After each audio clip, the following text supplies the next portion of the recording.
नमस्कार दोस्तों। एग्ज़ाम करीब है, दिन निकल रहे हैं और आज फिर से मैं आपको एक ऐसी बात बताने जा रहा हूँ जिसके बारे में नॉर्मली बात नहीं होती। बहुत इम्पॉर्टेंट बात है, बहुत कमाल की बात है और बहुत मज़ेदार बात भी है। आप इसे समझ जाएंगे, इस पे काम करेंगे, आपकी तैयारी बहुत आसान हो जाएगी और बहुत शानदार हो जाएगी। तो सीधे पॉइंट की बात करते हैं। देखिए, एग्ज़ाम करीब होता है तो सबके दिमाग में, जितने भी लोग एग्ज़ाम देने वाले होते हैं, सबके दिमाग में थोड़ी बहुत मात्रा में एक चीज़ कॉमन होती है। वो चीज़ क्या है पता है? प्रेशर है। थोड़ा बहुत प्रेशर सबके दिमाग में रहता है। वो निर्भर करता है कि कौन अपने आप को किस तरह से तैयार कर रहा है, लेकिन असर तो होता है। और अगर मुझसे कोई पूछे कि उसका कारण क्या है, तो मैं सीधा सीधा बताऊंगा, समय। जितना कम समय होता है उसी हिसाब से हमारे दिमाग में चीज़ें चलती हैं, उसी हिसाब से प्रेशर ज़्यादा या कम होता है। मान लीजिए एग्ज़ाम 20 दिन बाद है, 30 दिन बाद है, आप अलग तरीके से महसूस करेंगे। और फिर से कहूँ कि मान लीजिए 6 महीने बाद है, आप अलग तरीके से महसूस करेंगे।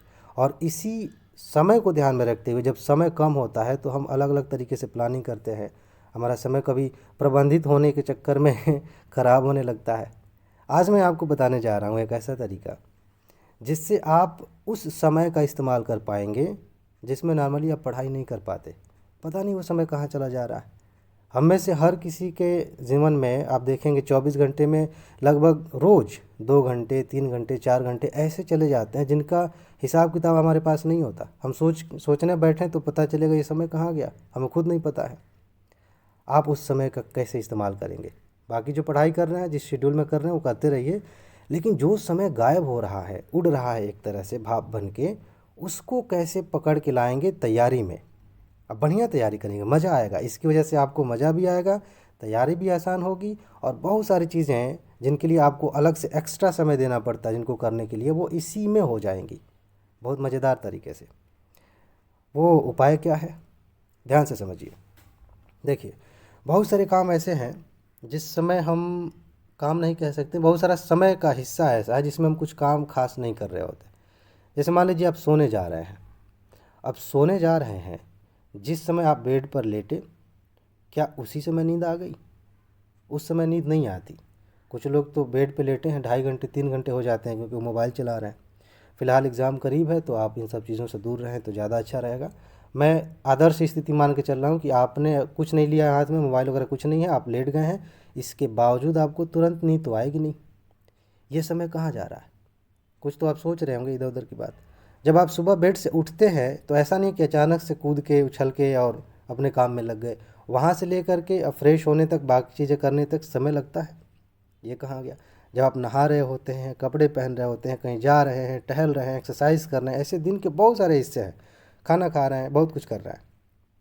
इस बचे हुए समय का बड़े ही खूबसूरती से, स्मार्ट तरीके से आप कैसे इस्तेमाल कर सकते हैं। मैं ये नहीं कह रहा हूँ कि आप अपने आप को बोझिल बना लीजिए। मैं ये नहीं कह रहा हूँ कि एक भी मिनट ऐसा नहीं होना चाहिए जिसमें आप रेस्ट ना करें। नहीं, आप रेस्ट भी करिए, अपने आप को समय भी दीजिए। एंजॉय करना है, मूवीज़ देखनी है, कॉमेडी देखना है, थोड़ा बहुत आपको दिमाग को रिलैक्स करना है, वो सब कुछ करिए। लेकिन ये जो समय बच रहा है, जो समय ऐसे ही जा रहा है, इसका यूज़ कैसे किया जाए ताकि आप दूसरों से बेहतर बन सकें, उसके दो उपाय हैं, 2-3 उपाय हैं। जिसमें से पहला उपाय ये है, आप ऐसा कर सकते हैं, जैसे मान लीजिए कि आप नहाने जा रहे हैं। अब मुझे नहीं पता कि आप घर परिवार के साथ रहते हैं कि रूम लेके रहते हैं, जैसे भी हो, जहाँ भी आपको समय मिल रहा है, मैं एग्जांपल दे रहा हूँ। आप नहाने जा रहे हैं या टहलने जा रहे हैं या ऐसे ही कहीं बैठे हैं, चुपचाप आराम कर रहे हैं, हवा चल रही है, सोच रहे हैं थोड़ा बैठ जाए, उस समय एक काम कर सकते हैं। मोबाइल लिया, मोबाइल में कुछ लगाया सुनने के लिए। ध्यान रखिएगा, देखिए नहीं, वीडियो अगर देखेंगे तो फिर वही बात होगी ना, पढ़ाई करने लगे। ऐसे ही लगा कर रख दिया। रिवीजन वाले ऐसे टॉपिक जिनको आपने पहले कभी भी पढ़ा है, सिर्फ एक ही बार पढ़ा हो तो चलेगा, उसे बस सुन रहे हैं। हो सकता है कि आपका ध्यान वहाँ ना जाए। मज़ेदार बात यही है, आपको बहुत ध्यान से नहीं करना है, फिर तो वो काम हो जाएगा ना, फिर बोरिंग हो जाएगी चीज़। आपको ये नहीं सोचना है कि इस पर मुझे ध्यान देना चाहिए, खूब ध्यान देना चाहिए, कुछ नहीं। आप बैठे हैं, दूर कहीं गाना बज रहा है और आप गुनगुनाने लगते हैं। कहीं शादी हो रही है, बैंड बाजे बारात जा रहे हैं, सब कुछ हो रहा है और आपके पैर की उंगलियां हिलने लगती हैं। आप प्रतिक्रिया कर रहे हैं, भले आप बहुत ज़्यादा ध्यान ना दें। ऐसे यहाँ भी है, आप ध्यान नहीं भी देंगे, आप बैठे हुए हैं, हवाएं आ रही हैं, मस्त आनंद ले रहे हैं हवा का, या ऐसे ही कुछ देख रहे हैं चुपचाप बैठ के, लेकिन बैकग्राउंड में कुछ ऐसा चल रहा है जिसको आपने पहले कभी जाना है, पढ़ा है, सुना है। आपका सबकॉन्शियस माइंड उसे कैप्चर कर रहा है, रिकॉल कर रहा है। उस समय आप ऐसे इस्तेमाल कर सकते हैं। नहा रहे हैं, आपने मोबाइल चालू कर दिया और सुनाई दे रहा है कुछ। मान लेते हैं कि आपको मोबाइल नहीं चालू करना, आप कुछ समय ऐसा भी चाहते हैं जिस समय कि नहीं, मुझे मोबाइल और बाकी गैजेट से दूर रहना है। उस समय भी जैसे आप लेटे हुए हैं, बेस्ट टाइम है, लेटे हुए हैं ना रात में या सुबह जब आप उठते हैं उस समय से लेके 10-15 मिनट तक, ये जो समय है, बिना किसी मोबाइल, लैपटॉप, टैबलेट के आप आराम से आंखें बंद करिए और सिर्फ इस बात का ख्याल करिए कि आने वाले प्री एग्ज़ाम में कौन कौन से विषय मुझे पढ़ के जाने हैं। बस एक बार ख्याल करेंगे, आपके दिमाग में कुछ सेकंड में सारे विषय आ जाएंगे, history, geography, polity, economy, current affair, ये सारी चीज़ें। और एक छोटा सा सवाल पीछे पीछे पूछ लेंगे कि इसमें मुझे क्या क्या पढ़ना है। अब छोड़ दीजिए, ये सवाल आपने पूछ लिया, छोड़ दिया, और उसके बाद से देखना शुरू करिए कि आपके दिमाग में क्या आता है। आप नहीं चाहते हुए भी उन सभी विषयों को रिवाइज कर रहे होंगे। कितनी कमाल की चीज़ है।